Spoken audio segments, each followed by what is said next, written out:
기도하며 나아갑시다. 기도하겠습니다. 하나님, 나의 마음을 주 앞에 드립니다.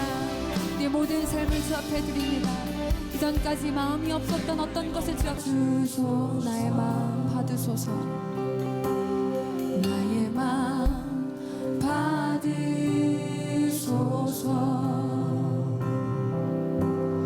오셔서 주님의 저소 삼으소서. 주님, 나의 전부가 되십니다. 나의 전부이신 주여, 내 마음을 받아주소서. 주여 내 마음을 받아주소서. 주여 내 마음을 받아주소서. 아멘. 주님, 고백합니다. 내가 했던 거 어떤 거 드리겠다는 것이 아니라 하나님, 내 마음을 주님께 드리겠노라고 고백합니다. 주님, 내 마음을 받아주시옵소서. 그 마음이 어떠하든지 이 시간에 주 앞에 고백합니다. 오셔서 주의 성전 되게 하여 주시고 주님과 그 친밀한 교제 가운데, 친밀한 만남 가운데 들어가게 하여 주시옵소서. 예수님의 이름으로 기도합니다. 아멘. 예. 아멘. 이 시간에 정말로 똑같은 고백일지 몰라요. 우리의 마음을 들여서 하나님을 만나는 것, 우리가 오늘 그렇게 사모할 수 있었으면 좋겠습니다.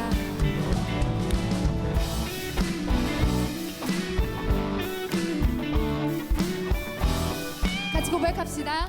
내 마음을 가득 채운, 내 마음을 가득 채운 주 향한 찬양과 사랑, 어떻게 표현할 수 있나. 수많은 찬양들로 그만 표현할 길 없어. 다시 고백합니다. 다시 한번 고백합시다. 내 마음을 가득 채운, 내 마음을 가득 채운 주 향한 찬양과 사랑, 어떻게 표현할 수 있나.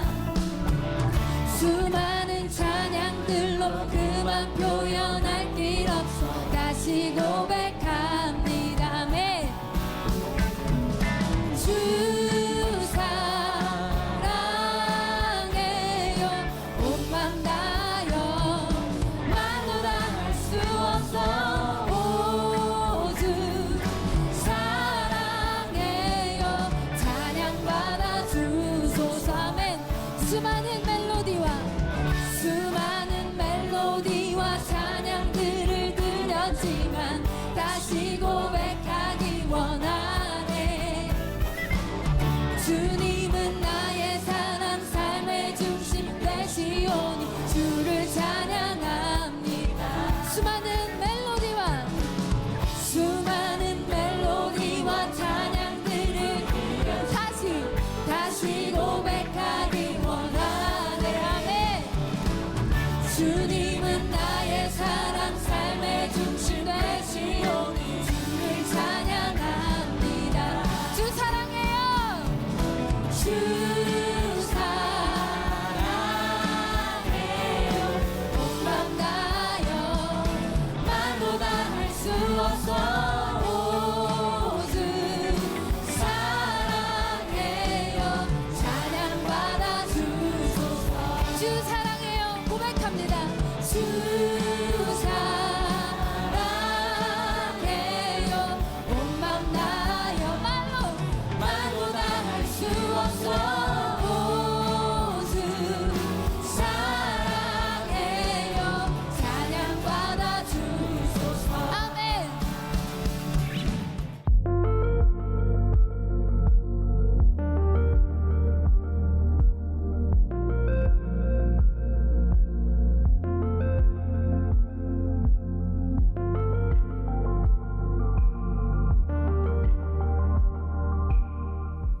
종교인가 관계인가, 이런 제목으로 여러분들과 말씀을 나누려고 합니다. 여기 뭐라고 써 있죠 지금? 체인지. 올 한 해 우리 교회 키워드는 체인지. 그리고 여러분들이 가슴에 품어야 될 우리에게서 바뀌어져야 될 부분이 무엇인가, 이걸 머릿속에 넣고 말씀을 들으면 좋겠습니다. 우리들이 잘못 생각하고 있는 우리의 신앙, 종교에 대해서 우리들이 좀 생각을 바꾸는 시간이 될 거고요.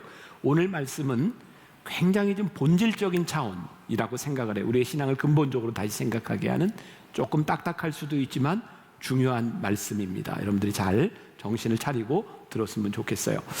지난해 우리들이 변화산 새벽기도회를 하면서 이 고백이라고 하는 주제로 변화산을 지나간 적이 있습니다. 고백, 우리의 신앙을 고백하는 거기도 하고 다시 돌아가기도 하는 거죠.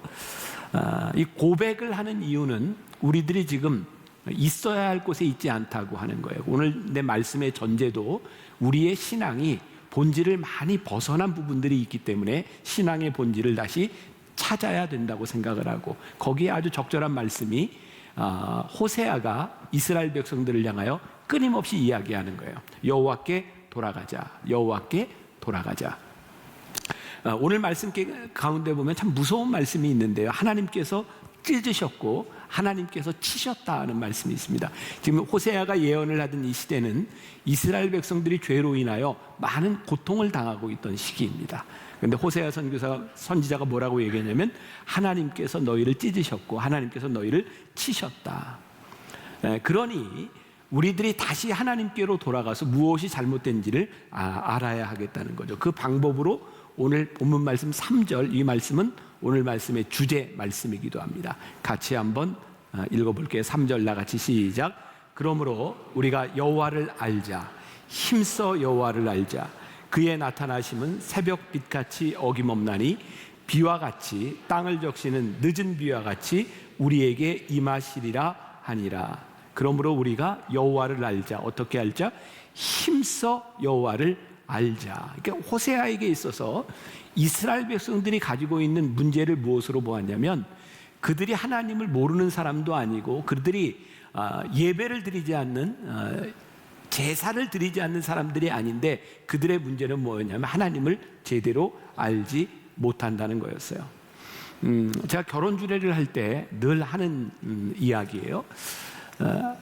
말씀해 보니까 남자들에게, 신랑들에게 남편들아 아내를 사랑해라 이렇게 되어 있고, 또 아내들에게 아내들아 남편을 존경하라 이렇게 되어 있습니다. 근데 제가 결혼 주례를 하면서 늘 이런 이야기를 해요.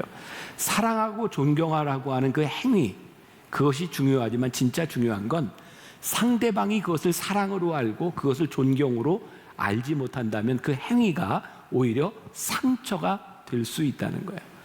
그러니까 오늘 호세아서를 통해서 성경에서 우리들에게 이야기하는 것이 뭐냐면, 저는 오늘 굉장히 중요한 종교와 신앙이라고 하는 것이 어떻게 다른가를 여러분들에게 이야기하려고 하는데, 종교인들은 자기가 하고 싶은 일을 열심히 합니다. 신앙인은 하나님이 원하시는 것을 열심히 합니다. 종교인들은 내가 최선을 다했어 그러면 끝납니다. 그러나 신앙인들은 하나님의 뜻을 알기 위해서 끊임없이 고민하고 노력하는 공동체죠. 자, 그러니까 우리들이 신앙이 잘한다, 믿음이 잘한다, 이것은 어떤 의미냐면, 우리는 본성적으로 우리들의 욕망과 우리들의 뜻을 가지고 있어요. 신앙이 시작되면 우리들이 하나님의 뜻을 보기 시작해요. 신앙이 잘하는 건 우리의 생각과 하나님의 뜻의 간격이 점점 좁혀지는 거예요. 근데 여러분들이 신앙생활을 아무리 오래 해도 이 간격이 좁혀지지 않는다면 우리는 종교적인 행위를 하고 있을지는 모르지만 신앙적으로 우리들이 잘하고 있지 않은 거죠.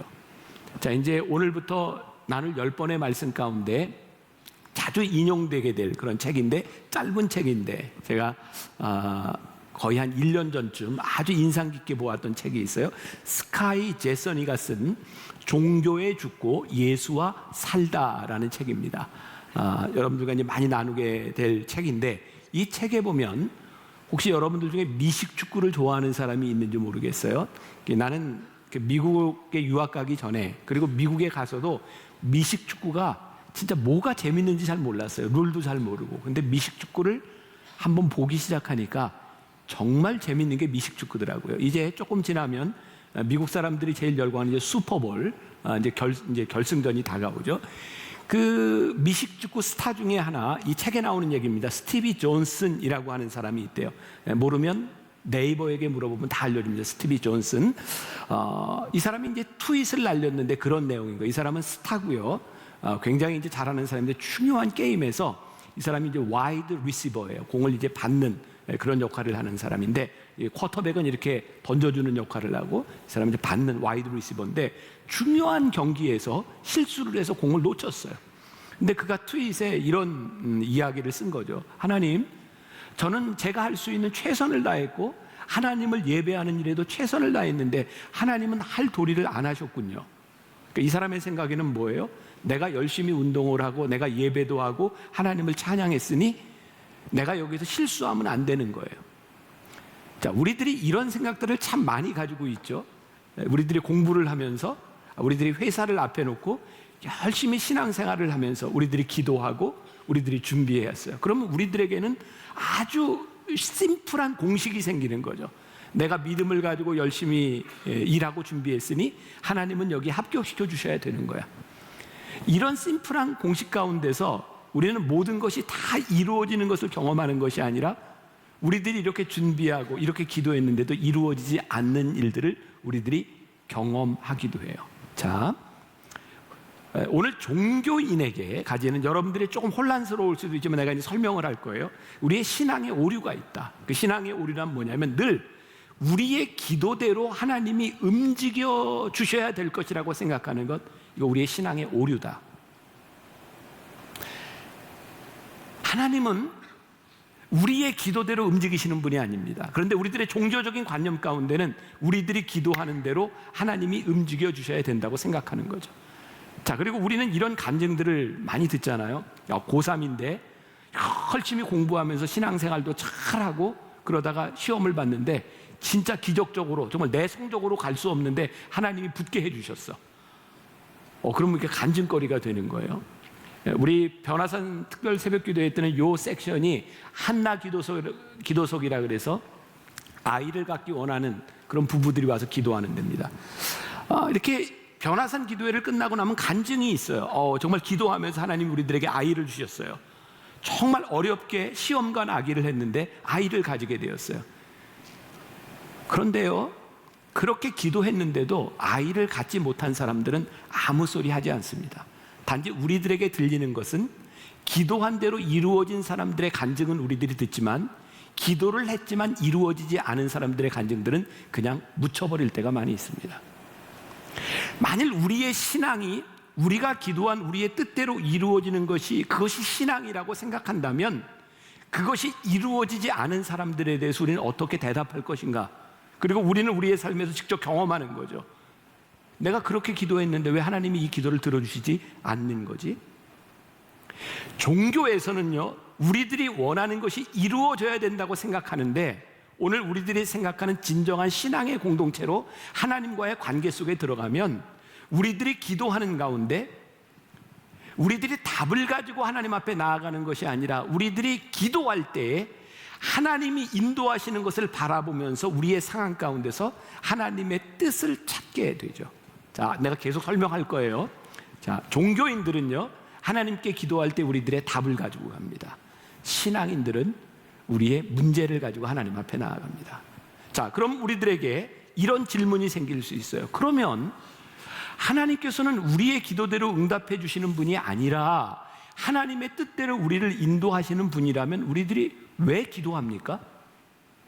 우리는 왜 기도하죠? 놀라운 것은요, 우리들이 기도하지 않으면 우리들의 뜻과 하나님의 뜻 가운데서 우리들이 알지 못하지만 우리들이 문제를 놓고 우리들이 기도하지 않으면 절대로 하나님의 뜻이 무엇인지를 발견하지 못한다는 거예요. 나는 내 삶의 고백이에요. 나는 하나님의 은혜를 받고 하나님이 내 삶을 인도하신다고 굳게 믿으면서도 내 안에는 늘 기도 제목이 있었어요. 그런데 하나님은 늘 나의 기도를 응답해 주시는 것이 아니라 나의 기도대로 하시지 않을 때가 참 많았던 것 같아요. 그런데 놀랍게도 내가 신앙적으로 고백할 수 있는 것은 하나님은 내 기도대로 일하지 않으셨을 때 하나님의 뜻대로 나를 인도해 가시는 분이라는 것을 나는 고백해요. 그러니까 내 기도가 응답되는 것보다 내 신앙에는 더 큰 게 있는 거예요. 왜? 하나님의 뜻대로 나를 인도해 가신다는 거죠. 내 기도대로 되리라고 생각하는 우리들의 마음 가운데는 아주 중요한 오류가 하나 있는데, 그것은 우리들은 신앙생활을 하면서 하나님을 내 통제 아래 두려고 하는 거예요. 공식 아래 두려고 하는 거죠. 그것을 우리는 진정한 신앙이 아니라 종교적 행위라고 생각해요. 진정한 신앙은 우리들이 하나님의 통제 아래, 하나님의 인도하심 아래 있을 때 우리들이 그것을 신앙이라고 말할 수 있는 거예요. 자, 우리는 그런 가르침을 많이 지금까지 교회 안에서 들어왔던 것 같아요. 여러분, 열심히 하나님 앞에 예배하며 11조를 잘하면 30배, 60배, 100배의 열매를 받고 축복을 받을 것입니다.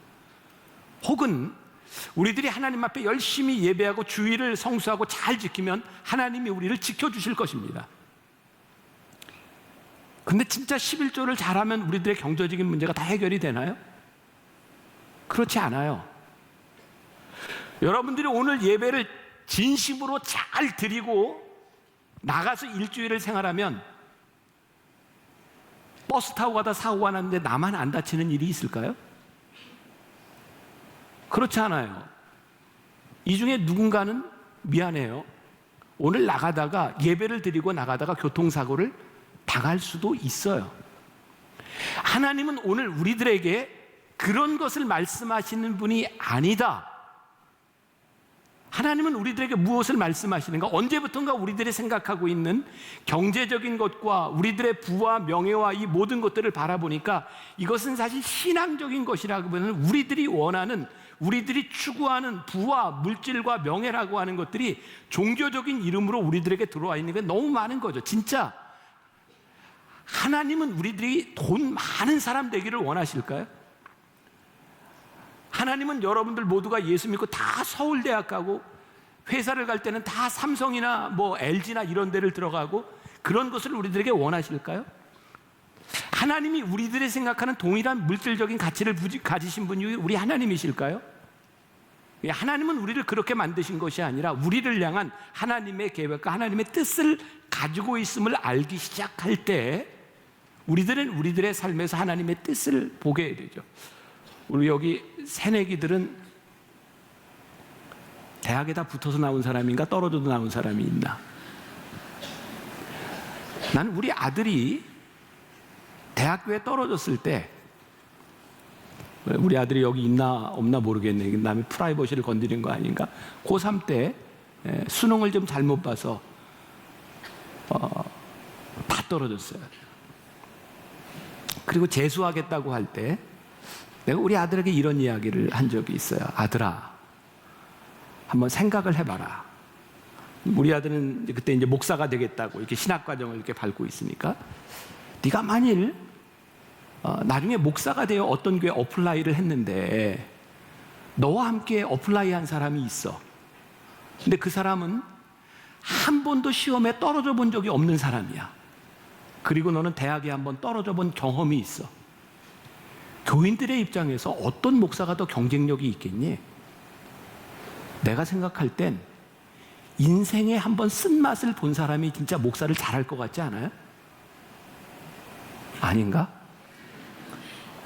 내가 아들한테 그랬어요. 아들아, 대학에 한번 떨어진 게 네 인생이 그렇게 중요한 문제가 아니야. 진짜 중요한 건 그것을 통해서 하나님이 우리를 어떻게 만들어 가시고 그것을 통해서 하나님이 우리들에게 뜻하신 것이 무엇인지를 깨닫기 시작할 때 우리의 인생이 가치가 있는 것이지, 우리들이 원하는 대로 되는 인생이 그것이 성공한 인생이 아니에요.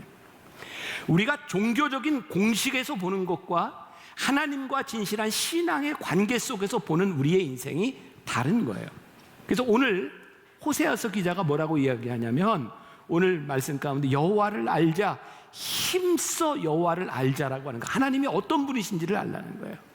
오늘 말씀 가운데 5절과 6절 말씀 보니까, 그러므로 내가 선지자들로 그들을 치고 내 입의 말로 그들을 죽였노니, 야, 하나님이 굉장히 무서운 말씀하세요. 내 심판은 비처럼 나오느니라. 나는 인애를 원하고 제사를 원하지 아니하며 번제보다 하나님을 아는 것을 원하노라.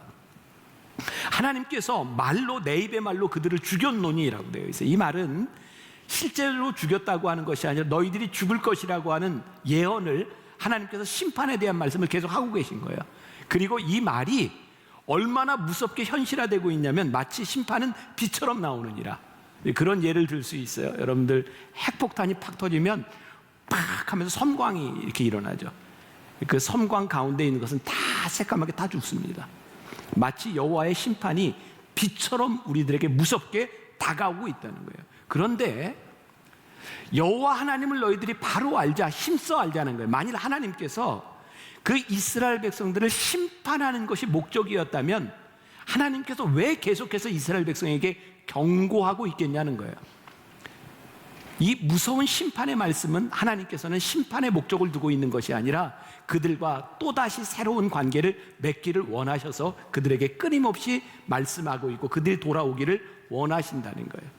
그러니까 하나님은 우리들에게 종교적인 도식 가운데서 계시기를 원하시는 분이 아니라 우리와 신앙적인 관계 속에서 우리를 다시 보기를 원하시는 분, 그분이 우리 하나님이라고 이야기하고, 그리고 오늘 말씀 가운데 하나님은 제사가 아닌 자비를 원하시는 분이다 라고 말하고 있어요. 자, 제사를 드린다고 하는 것은 무엇일까요? 오늘날로 이야기하면 이 예배를 이야기하는 거예요. 제사를 드릴 때는 늘 제물이 있습니다. 자, 여러분들이 이제 몇천 년 전 구약 시대로 돌아가서 사람들이 양을 잡아다가 소를 잡아다가 각을 떠서 제사를 드려요. 여러분, 동물을 잡아서 피를 흘리면서 제사를 드리는 이유는, 그 의미는 뭐냐면 이 동물이 피를 흘리고 죽을 때 내 죄와 내 피로 하나님께서 사해 주셨다, 이런 의미를 가지고 있는 거예요. 그러니까 이 사람들이 처음에 이 제사를 드릴 때 그들의 느낌이 어땠을까요? 정말 얼마나 이 가슴 아프고, 아, 내 죄 때문에 저 양과 소가 대신 죽는구나, 얼마나 가슴이 찢어졌을까요? 그런데 이 제사가 반복되다 보니까 이런 생각이 들지 않았을까요? 그래, 내가 죄를 지으면 또 제사를 지으면 되는구나. 그래서 언제부터인가 제사로 인하여 내가 살아가는 삶에 대하여 책임성도 없어지고 내가 죄를 짓는 것에 대해서 조금 더 수월해지기 시작해요. 왜? 제사 지내면 되니까. 그래서 세상에서 우리들이 죄를 짓다가, 쉽게 죄를 짓다가 그리고 와서 또 제사를 드리는 거예요. 하나님께서 오늘 내가 네 제사를 원하지 않는다, 너희의 제사가 가증하다라고 하는 이야기는 언제부턴가 이 제사가 종교가 돼서 형식이 되어버린 거예요. 하나님과 아무 관계가 없는, 하나님과의 관계 속에서 살지 않는 사람들이 형식적으로 제사를 드리는 것을 바라보며 이거 내가 원하지 않는다. 이게 제사가 아니라 오늘 예배에 대입해 볼까요? 오늘 우리들이 예배를 드려요. 하나님, 오늘 제가 하나님 앞에 예배 드립니다.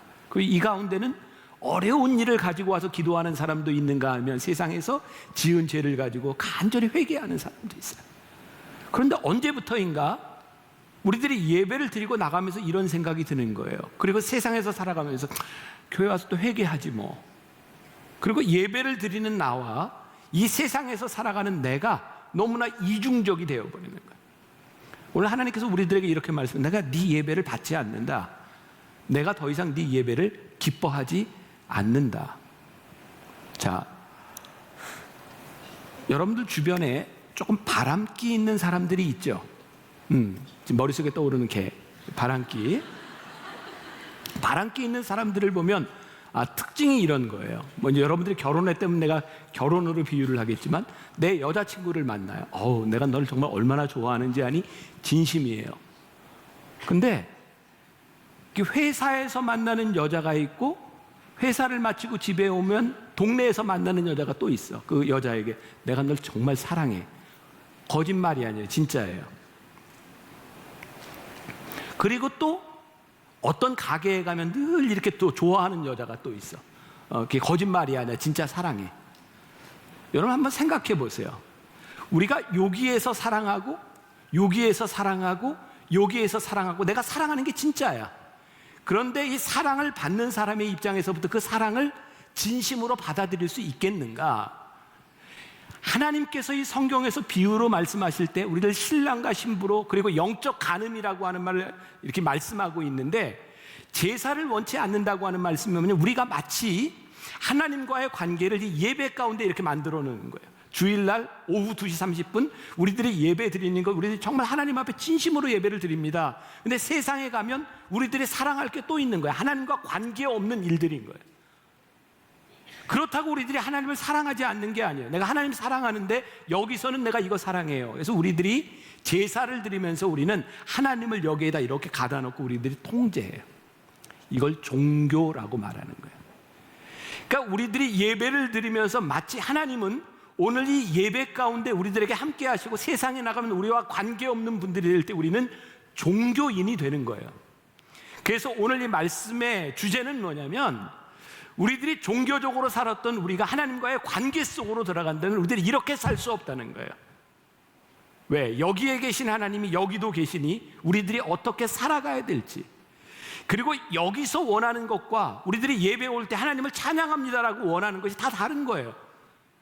그러니까 하나님께서 당시 예수님 당시에 바리새인들, 사두개인들, 우리들이 얘기하는 종교인들, 그들은 여전히 예배하고 여전히 안식일을 잘 지키고 그들은 여전히 가난한 사람을 돕고 그들은 여전히 11조도 잘하는 사람이었는데 하나님께서 그들을 향해 뭐라고 말씀하냐면 이 회칠한 무덤과 같은 자들아라고 말씀하시죠.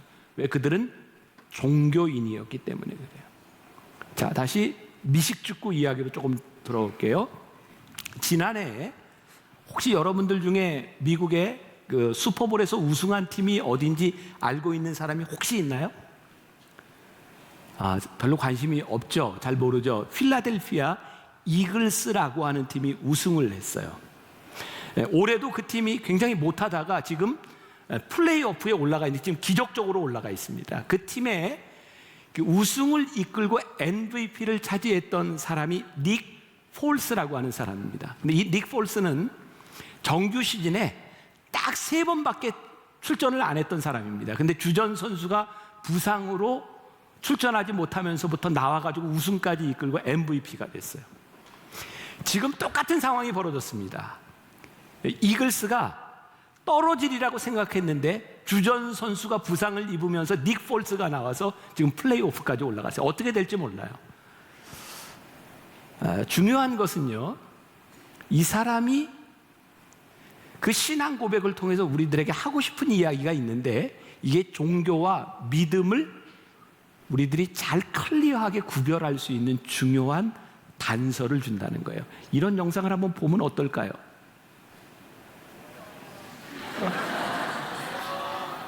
그렇게 원한다면 봅시다. 네.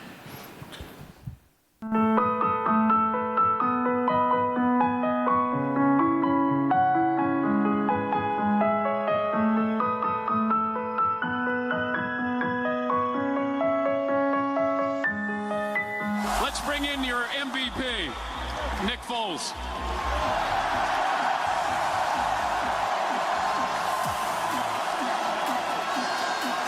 Just another game, right, Nick?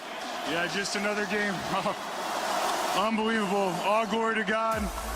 Apple for us here is that in the NFL, since our Sundays are taken up, you can't go to church. So you have the opportunity to attend chapel, which is like a small church service, and we're able to get our word in.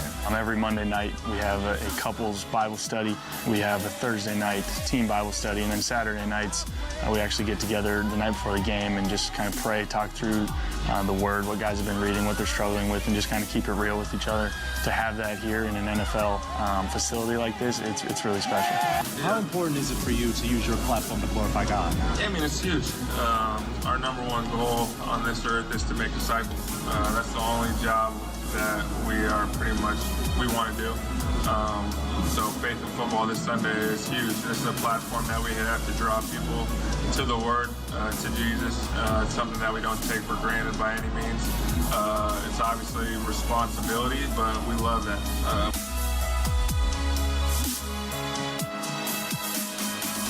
The major thing I found out is they're regular people. I don't care how much money you give them. I don't care how much fame a person has. If they don't know who they are inside, it really doesn't matter. This is the whole part of really what I preach to the players, is that football is a platform. It's not your purpose.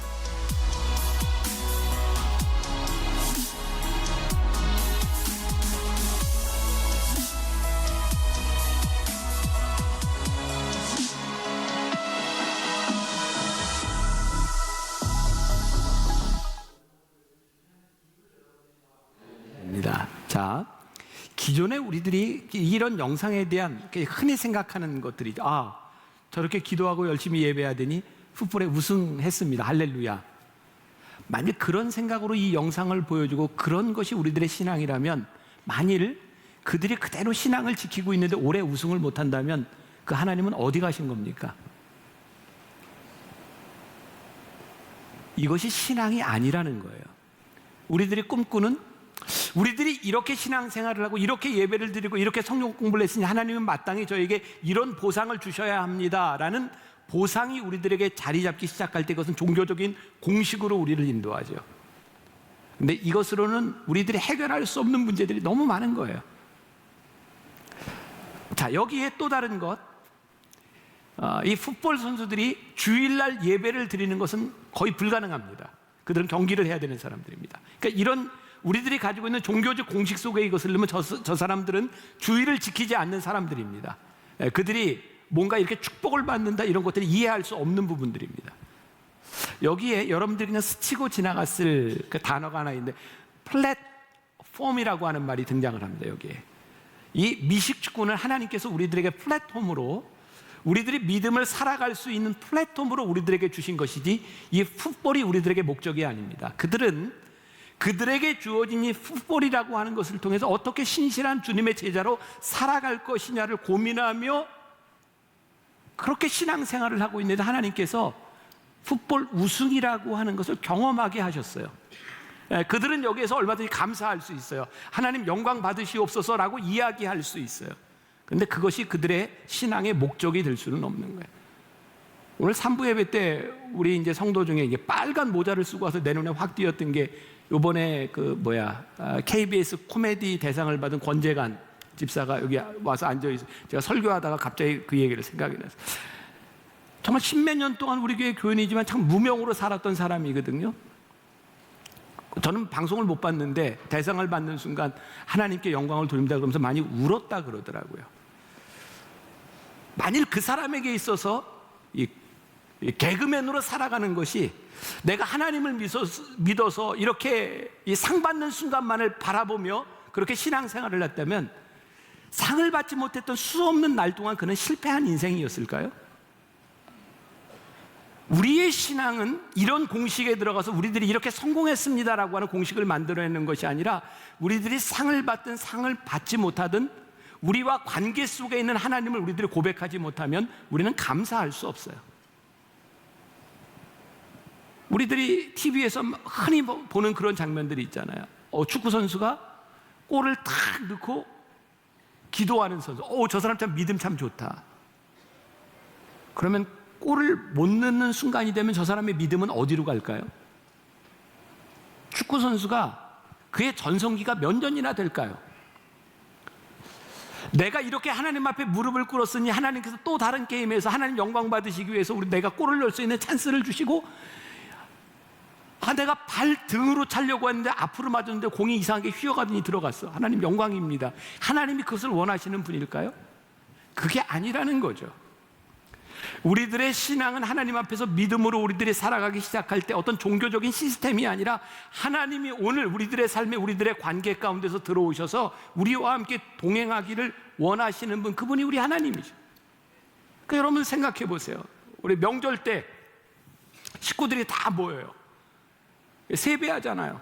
그 세배하면 할아버지, 할머니, 엄마, 아버지가 이렇게 세뱃돈을 주세요. 사실은 우리가 모인 게 세뱃돈 받으려고 모인 게 아닌데 세배를 했더니 돈을 주신 거예요. 감사하잖아요. 근데 언제부터인가 세뱃돈 받으려고 와요.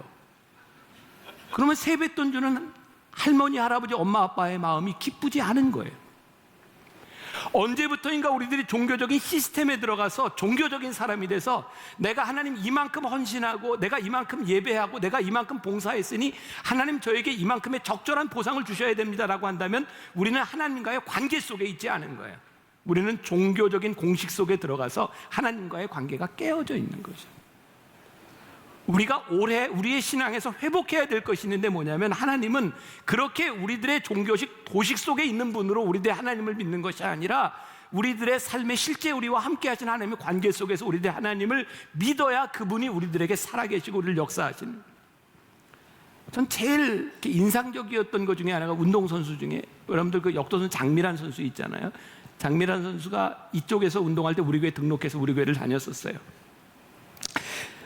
제가 태릉 선수촌에 그 국가대표 선수들 이렇게 예배 인도하러 이렇게 몇 년 전에 이렇게 간 적이 있는데 진짜 어울리지 않는 장면이 예배 때마다 있어요.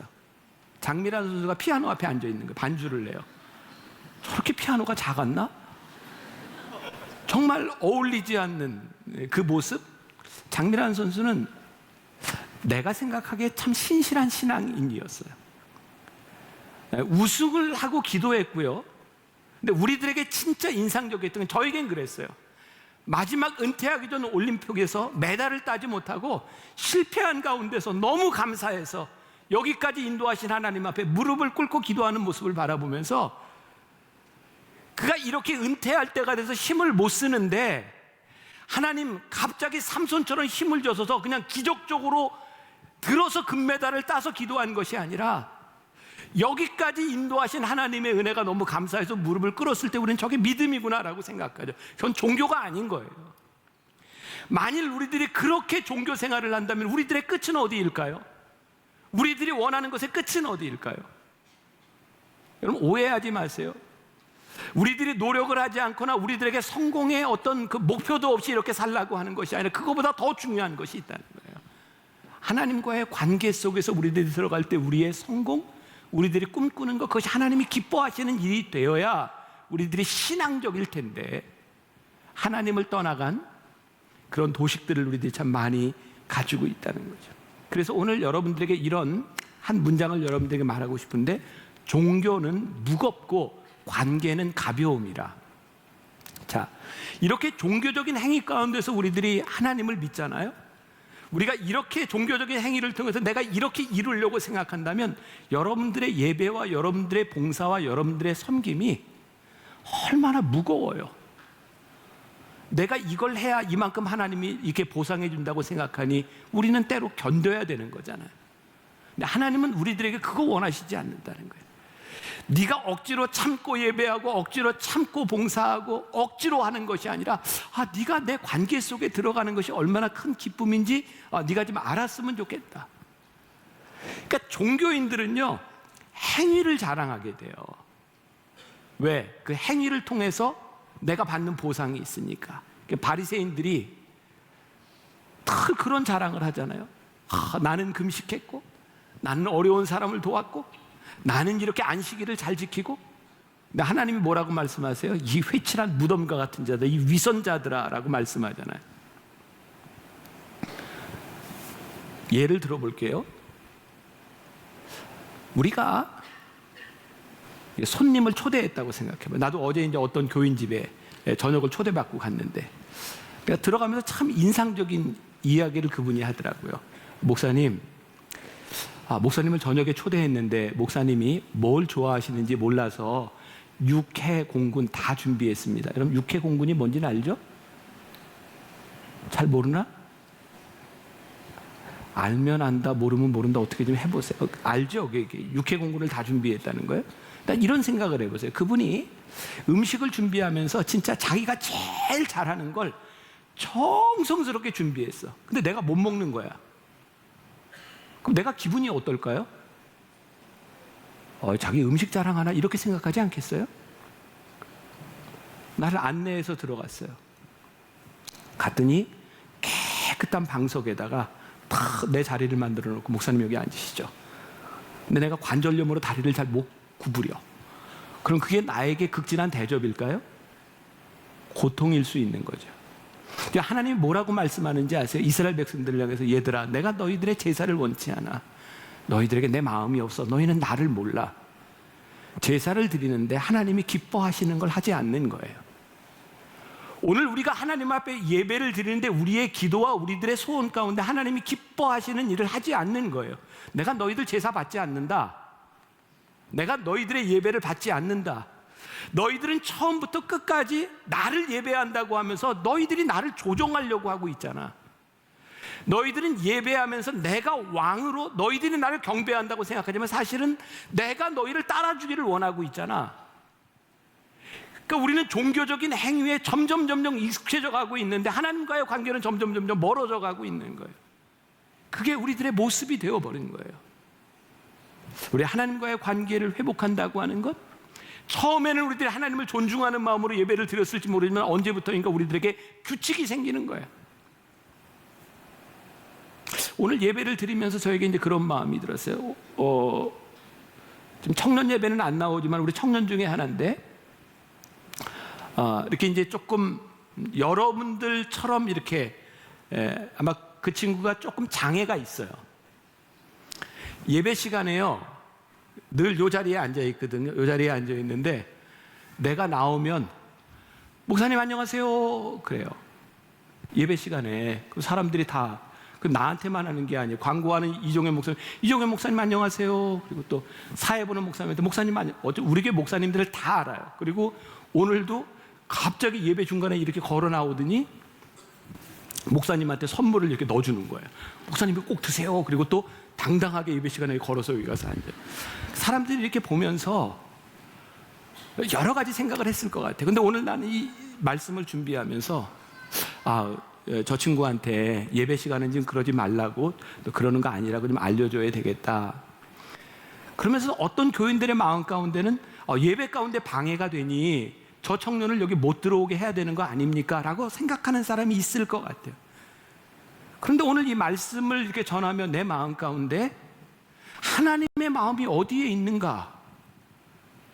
진짜 우리가 원하는 대로 네가 이게 조금은 이렇게 정상적이지 않으니 너 예배 시간에 여기 들어오지 마, 예배에 방해돼라고 하는 것을 원하실까? 아니면 우리가 조금 혼란스럽고 귀찮은 것을 참으며 그 청년과 함께 예배 드리는 것을 원하실까? 그러니까 우리들이 생각하는 예배의 규칙에 의하면 우리들이 정숙하게 이것저것을 따라야 되는 규칙들이 있는데, 규칙이 잘못된 것은 아닌데 그 규칙을 지키기 위해서 우리들이 하나님의 마음을 잃어버리고 있다면 하나님이 그 예배를 받으시겠는가?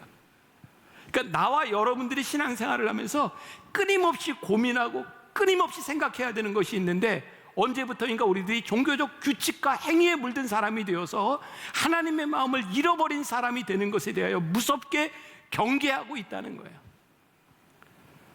오늘 본문 말씀 4절에 보니까 에브라임아 내가 내게 어떻게 하랴, 유다야 내가 내게 어떻게 하랴, 너희의 인애가 아침 구름이나 쉬 없어지는 이슬 같도다. 에브라임아 유다, 이건 이스라엘 백성들을 얘기하는 거예요. 너희의 인애가, 영어 성경에 보니까 너희의 인애, love라고 되어 있어요. 너희의 사랑이 그냥 이렇게 없어지는 건 아침 구름이나 쉬 없어지는 이슬 같도다. 너희들이 만들어 놓은 규칙, 그것을 가지고 너희들이 나를 사랑하지 못하고 너희들이 그냥 없어지는 것 같도다. 자, 종교는 무겁고 관계는 가벼움이라. 우리들이 규칙을 만들어 놓고 이 규칙을 만드는 것을 우리들이 신앙이라고 착각하면서부터 우리는 어떤 생각을 하게 되냐면 하나님이 우리를 뒤에서 지켜보고 계신 거예요. 비밀 경찰처럼 네가 잘 지키나 보자. 그런데 하나님이 우리를 이렇게 지켜보고 계시다고 생각하는 이 종교에서 누가 평안할 수 있겠어요? 왜? 우리는 그걸 다 지킬 능력이 없으니까. 우리는 늘 조바심이 나는 거죠. 물론 우리들이 이런 것에서부터 내 마음대로 해야 된다라고 하는 것이 아니라, 우리들이 이것을 지키는 데 목적이 있는 것이 아니라 하나님이 우리와 함께 하심의 우리들의 목적이, 그것이 우리들에게 신앙생활이 되기 시작할 때 종교의 무거움이 아니라 관계의 가벼움을 우리들이 경험할 수 있어요. 우찌무라 간조라고 하는 유명한 일본의 신학자가 있습니다. 그 사람은 무교회주의자예요. 신학자인데 교회를 안 다니는, 교회 다닐 필요 없다, 무교회, 교회 필요 없다는 사람이에요. 우찌무라 간조에게 영향을 많이 받은 우리나라의 유명한 사람이 있어요. 함석헌옹입니다. 함석헌옹은 무교회주의자입니다. 함석헌옹에게 영향을 받은 사람이 오늘 이제 어제 신문에 보니까 올해로 100세가 된 연세대 명예교수 김형석 교수라는 분이 있어요. 다 크리스찬입니다. 물론 김형석 교수는 무교회주의자는 아닙니다. 근데 그들이요, 왜 무교회를 주장했을까? 교회를 바라보니 너무 종교화되어 있어서 하나님과의 관계가 아닌 너무나 형식이 되어 있어서 교회를 떠나야 되겠다고 생각을 한 거예요. 여러분, 2015년 종교 센서스에서 우리나라에 크리스찬 인구가 늘었다는 얘기를 듣고 깜짝 놀랐어요. 왜? 이게 현재 한국교회 상황하고는 맞지 않는 이야기였으니까. 그런데 학자들이 생각하고, 저도 이제 한국교회 리더 중에 한 사람이 이 문제를 놓고 고민을 많이 하고 내린 결론이 뭐냐면, 교인은 줄었는데 크리스찬은 줄지 않았다는 거였어요. 지금도 교회를 떠나가는 사람들은 많은데 하나님을 떠나가는 사람이 많은 건 아니라는 거였어요. 무슨 말인지 아세요? 하나님과의 관계를 지키기 위해서 교회를 떠나가는 사람들이 생겼다는 거예요. 교회가 형식적이 되어버렸고, 그래서 9.11 사태, 미국에 9.11 사태가 났을 때 미국의 유명한 목사님 하나가 그 유튜브에 설교를 했잖아요. 교회로부터 도망가라고, 거짓된 교회들로부터 도망가라고. 그러니까 오늘 우리들이 그 말씀을 듣고 있는데, 우리 교회가 종교화되어 버려서 하나님의 마음을 잃었다면 우리는 이 교회를 떠나가야 되는 거예요. 왜? 하나님이 가증스럽게 여기시니까. 근데 저는 오늘 무교회주의자로 여러분들 그것을 이야기하려고 하는 것이 아니라, 이 교회를 세우신 분이 하나님이시기 때문에, 하나님이 교회를 세우셨을 때 하나님의 마음이 무엇이고, 하나님께서 이 교회를 세우셔서 우리로 하여금 만나교회로 모으셨을 때에 이 교회를 향한, 우리들을 향한 하나님의 마음이 무엇인지를 우리들이 보아야 되는 거예요. 그러니까 사실은 교회를 떠나가는 것보다 더 중요한 것이 있는데, 교회를 세우신 하나님의 마음을 우리들이 회복하는 것이 중요하고, 이 교회를 통하여 우리들이 종교 생활이 아니라 우리들이 하나님 앞에 신앙 생활하는 것이 중요하다는 말씀이에요. 성경은 우리들에게 이야기해요. 호세아는 끊임없이 이야기합니다. 하나님이 우리를 찢으셨으나, 우리를 치셨으나 이틀을 위해 우리를 다시 살리실 것이다. 우리를 일으키실 것이다. 우리를 다시 회복시킬 것이라고 말씀하고 있어요. 자, 누가복음 11장 28절부터 30절까지 말씀. 수고하고 무거운 짐진 자들아 다 내게로 오라. 내가 너희를 쉬게 하리라. 나는 마음이 온유하고 겸손하니 나의 멍에를 메고 내게 배우라. 그리하면 너희 마음이 쉼을 얻으리니 이는 내 멍에는 쉽고 내 짐은 가벼움이라. 여러분, 멍에가 뭔지 알죠? 혹시 모르는 사람이 있을지 몰라서 사진을 하나 보여드릴게요. 이렇게 멍에 보여주세요. 저게 멍에예요. 성경에 나오는 이 멍에, 우리나라 소들은요 대개 한 마리에게 멍에를 메우고 이렇게 밭농사를 졌는데, 성경 시대에는 이게 결이라 그래요. 결이, 한 결이, 두 결이 멍에를 메는데 소 두 마리가 함께 맵니다. 근데 이 말씀을 이렇게 생각했을 때 저 멍에라고 하는 것은요, 때때로 큰 어미소가 있고요, 새끼소가 같이 멍에를 맵니다. 그러면 그 하중이, 그 무게가 어디에 갈까요? 큰 어미소에게 가겠죠. 새끼소는 그냥 멍에를 걸치고 가는 겁니다. 예수님께서 우리들에게 내 멍에는 쉽고 가벼움이라 라고 말씀하셨을 때, 저는 그 멍에를 이렇게 이해합니다. 예수님께서 같이 멍에를 메시면 예수님이 우리를 인도해 가시겠다는 거예요. 종교는 멍에를 내가 메는 겁니다. 내가 통제하는 겁니다. 신앙은 멍에를 주님과 함께 메고 주님이 인도하심을 따라가는 겁니다. 그러니까 우리들이 종교 생활을 하면 여러분들의 삶이 너무너무 곤고하고 힘들어요. 근데 주의 멍에를 메고 우리들이 신앙 생활을 하면 내 멍에는 쉽고 가벼움이라, 하나님과의 관계 속에 우리들이 들어가요. 말씀을 마무리할게요. 요한복음 9장에 보면 예수님이 제자들과 이렇게 함께 가시는데, 사람들이 나와서 날 때부터 소경된 사람을 데려다가 이렇게 묻습니다. 이 사람이 소경된 것이 부모의 죄입니까? 이 사람의 죄입니까? 여러분, 종교인들은요, 늘 우리들의 삶에 대한 결과와 책임에 대하여 인과관계로 설명하려고 합니다. 하나님은 인과관계로 설명되시는 분이 아닙니다. 하나님의 은혜와 사랑과 자비하심과 관계는 우리의 인과관계로 설명되는 것이 아니에요. 예수님께 이렇게 말씀하세요. 이 사람이 소경된 것은 그들의 부모의 죄도 아니고 이 사람의 죄도 아니다. 이 사람의 나음을 통하여 하나님이 영광을 받으시기를 원하신다. 종교는 여러분들의 잘못된 일들에 대하여, 여러분들의 실수한 일들에 대하여 끊임없이 책임을 묻습니다. 근데 하나님은 우리의 아픔과 우리의 실수, 우리가 당하는 고통에 대하여 하나님이 아파하세요. 그리고 하나님은 우리를 고치시기를 원하시고 우리들이 새롭게 되기를 원하시는 분이세요. 종교는 무겁고 관계는 가벼움이라. 여러분들의 삶이 어떤 공식 속에서 설명되는 종교적 도식이 아니라 하나님과의 관계 속에서 우리들에게 고백되는 것, 하나님과의 관계 속에서 인도하심을 받는 것, 그것이 신앙이에요. 그러니까 저는 우리 청년들이, 우리 교회가 종교 생활이 아닌 신앙인들이 되어가는 과정이 돼야 되겠다. 나도 나에게 제일 두려운 게 있어요. 잘못하면, 조금만 방심하면 종교인이 되겠구나. 내 삶의 규칙이 나를 이끌어갈 수 있겠구나. 정말 중요한 것, 하나님 앞에서 주와 함께 동행하며 관계 속에 들어가는 것. 올 한 해 여러분들에게 이런 변화들이 있기를 간절히 소원합니다.